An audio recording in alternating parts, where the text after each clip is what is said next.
अस्सलामुअलैकुम, welcome to Amy foundation school. आज हम मैट्रिक क्लास की इंग्लिश की बुक का चैप्टर 15 एन अफ्रीकन विलेज पढ़ेंगे।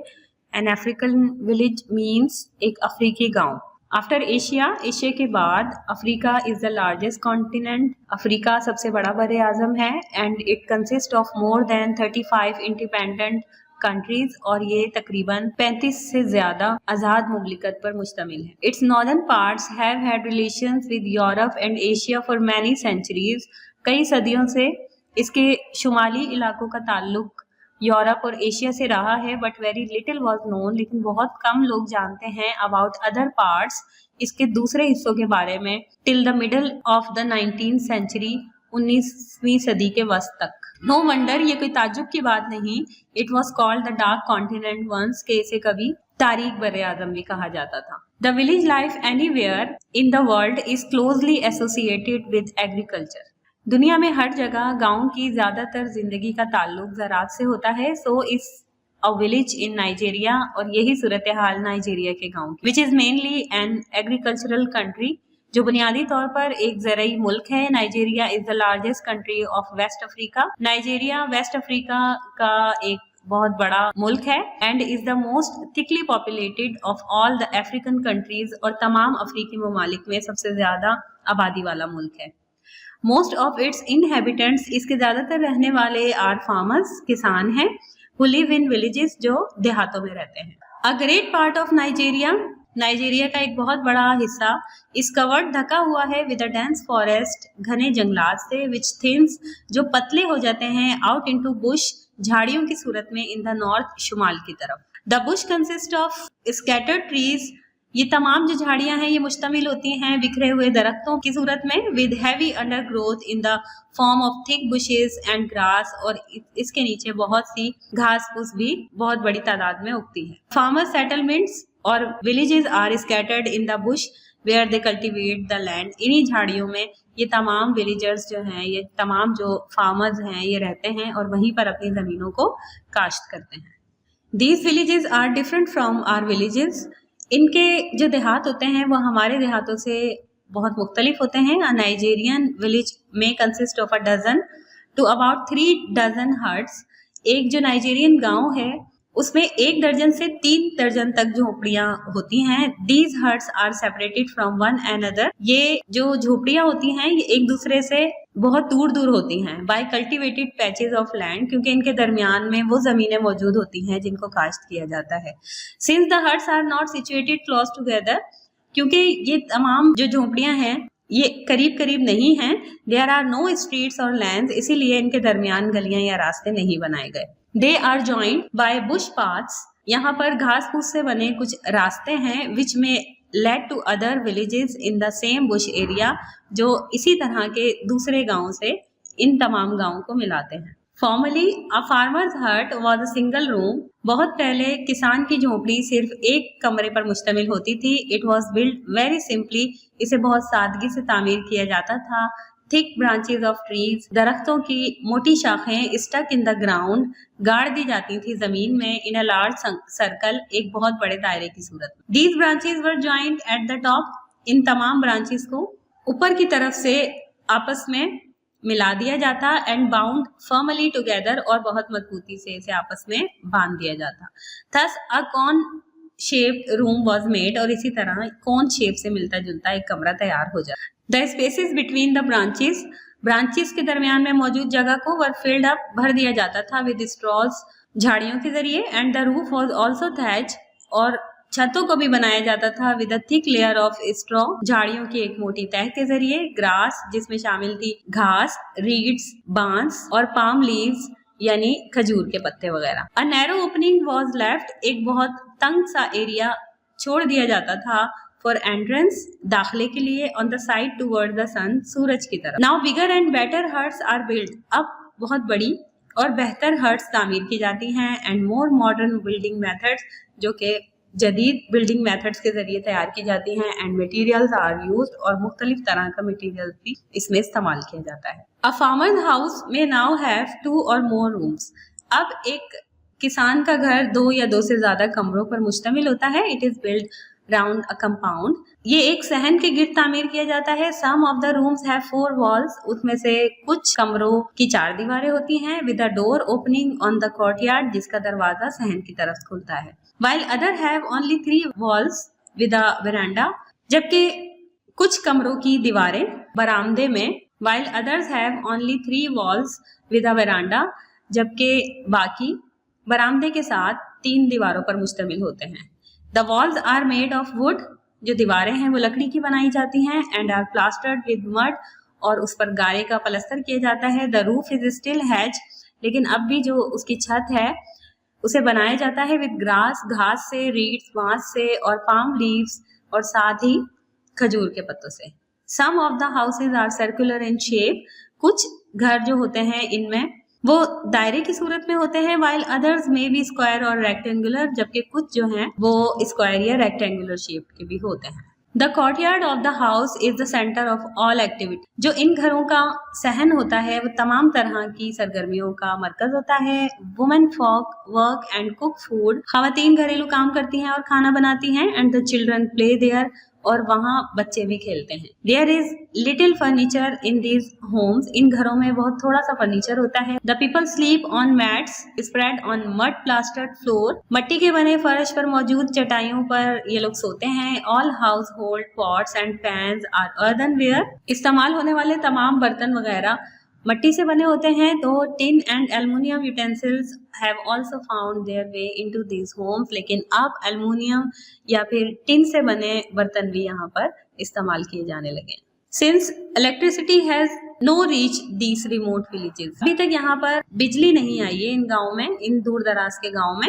द बुश ड्वेलर्स, तो इन झाड़ियों के रहने वाले स्टिल यूज वुड, अब भी लकड़ी इस्तेमाल करते हैं फॉर लाइटनिंग, जलाने के लिए, एंड हीटिंग पर्पस, और खुद को हरारत देने के लिए।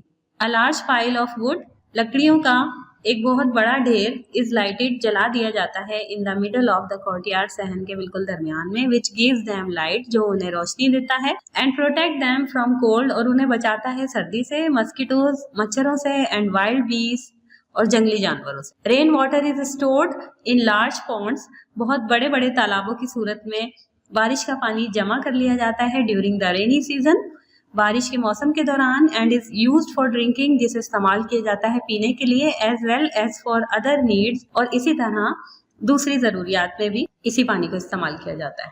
Close to the farmers dwelling, किसान की रिहाइश के करीब, is a patch of land, जमीन का कुछ हिस्सा होता है फॉर ग्रोइंग फूड क्रॉप, जहां पर ग़िज़ाई फसलें उगाई जाती हैं, which include plantains, potatoes, yams, ground nuts and pepper, जिनमें शामिल होते हैं आलू, मूंगफली, काली मिर्चें वगैरह।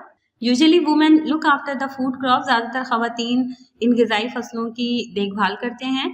While man tend the cash crop like oil palms and cocoa trees, जबकि मर्द नगद आवर फसलों जैसे नारियल और कोको के दरख्तों की देखभाल करते हैं। The fruit of oil palm is boiled and pressed, नारियल के फल को उबाला जाता है और कुचला जाता है। It gives oil which is filled in drums and is exported to other countries. इससे तेल निकलता है जो ड्रमों में भर दिया जाता है और दूसरे ममालिक को बरामद किया जाता है। Similarly, the fruit of cocoa tree yield beans which are ground into powder from which chocolate is made. इसी तरह कोको के दरख्त के फल से बीज निकलते हैं जिन्हें पीसकर सफूफ बना लिया जाता है और जिससे चॉकलेट बनती है। Cocoa beans and powder are also a major export of Nigeria. Cocoa के बीज और उसका पाउडर भी नाइजीरिया की बड़ी बरामदात में से एक है। One thing that is common in our villages and which we shall miss in an African village is the cattle. एक चीज जो हमारे गांव में मुश्तरिक है और जिसे हम अफ्रीकी गांव में नहीं पाते वो मवेशी हैं।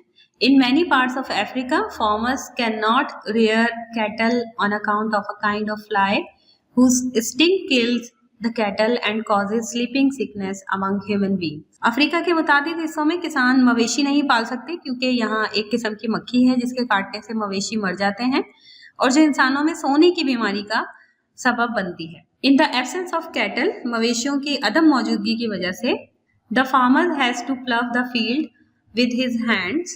किसानों को हाथों से खेतों में हल चलाना पड़ता है। Carry load to the market, market तक वजन उठाकर लेकर जाना पड़ता है। एंड वॉक लॉन्ग डिस्टेंसेस, और पैदल तवील फासले तय करने पड़ते हैं। He may however keep a goat for milk and poultry for eggs. बहरहाल वो दूध के लिए बकरी और अंडों के लिए मुर्गियां रख सकता है। This picture is not complete, ये तस्वीर मुकम्मल नहीं है। It can never be complete because, और ना ही ये कभी कंप्लीट हो सकती है क्योंकि the African village is always changing, अफ्रीकी गांव बदलते रहते हैं, and has already change much, और बहुत बदल भी चुके हैं। The bush dwellers are being introduced to the modern facilities of transport and communications. इन झाड़ियों में रहने वाले लोगों को ट्रांसपोर्ट और मवासलात की जदीद सहूलतों से मुतारिफ किया जा रहा है।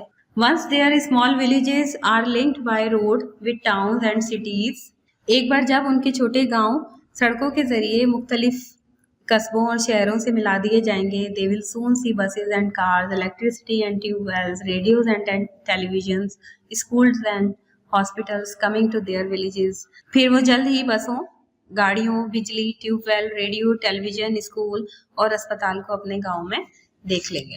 सो student, here we are talking about our assignment. सबसे पहले हमने रीड करना था chapter number 15 an African village with translation, जो कि हमने कर लिया है। उसके बाद वोकैबुलरी करनी है, फिर हम शॉर्ट नोट लिखेंगे, देन क्वेश्चन आंसर्स करेंगे। सबसे पहले वोकैबुलरी करते हैं, टाइटल पेज मेंटेन करेंगे।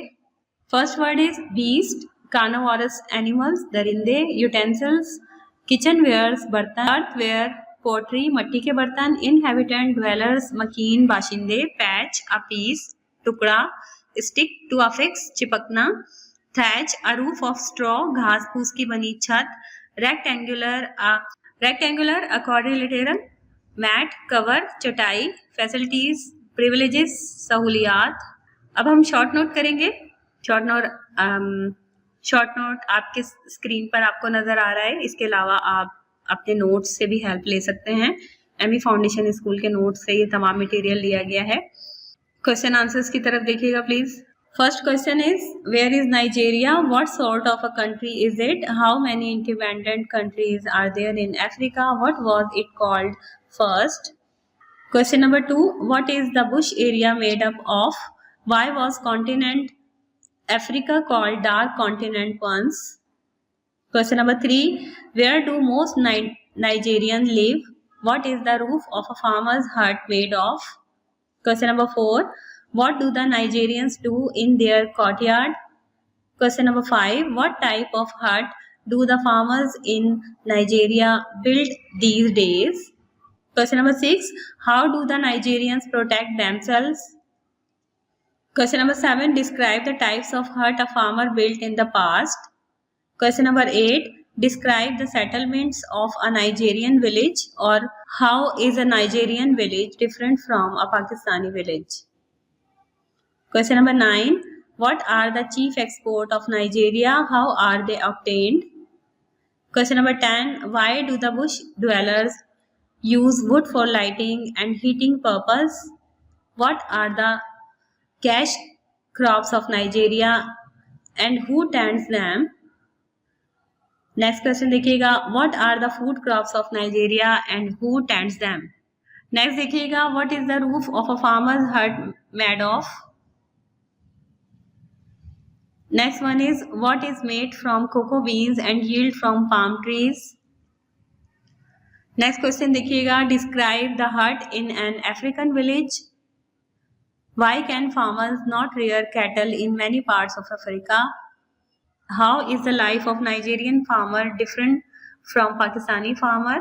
Describe the changes that are likely to come soon in the life of a Nigerian farmer. Describe the life of a Nigerian farmer and his wife. Describe the building style of Nigerian farmer hut. Okay students, उम्मीद है complete chapter आपको समझ में आ गया होगा।